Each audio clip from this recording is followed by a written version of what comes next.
Isang angel donor ang tahimik na ibinigay ang kanyang kotse para sa mga nasalanta ng bagyong Yolanda.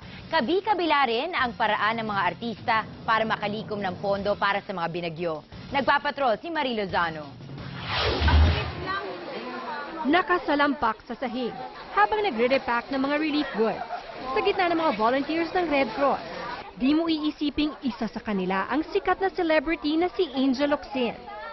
Masaya pang nakikipagkwentuhan ng aktres para mabuhayan ng loob ang mga volunteers.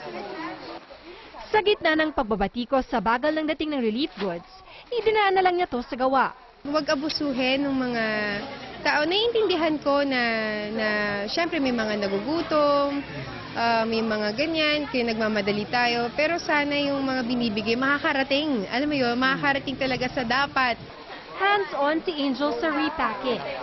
Nire-repack natin, sine-check natin kung natapon ba yung tubig, basa ba yung bigas, kulang ba yung dilata, sakto ba to para sa isang buong pamilya talaga. Una nang idinonate ni Angel ang kanyang vintage car sa Sagip Kapamilya. Noong una ayaw sana niyang pabanggit ng pangalan, pero nalaman din ng iba na si Angel ang Good Samaritan na nagpa-auction ng 1970s Chevrolet Chevelle. Ayon sa online site, nasa higit 2 hanggang 3 milyong piso ang halaga nito.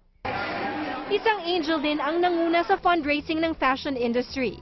Kasama si Angel Aquino at shoe designer si Brian Tenorio at iba pang designers na nag-auction ng shoe designs na gawa sa Marikina. Marikina knows how it feels. Siyempre nanggaling din kami dyan.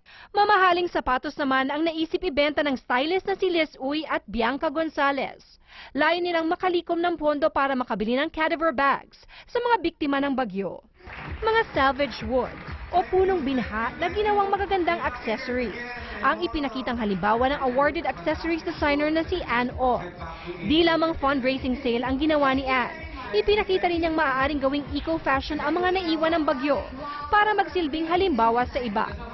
Marie Lozano, Patrol ng Pilipinas.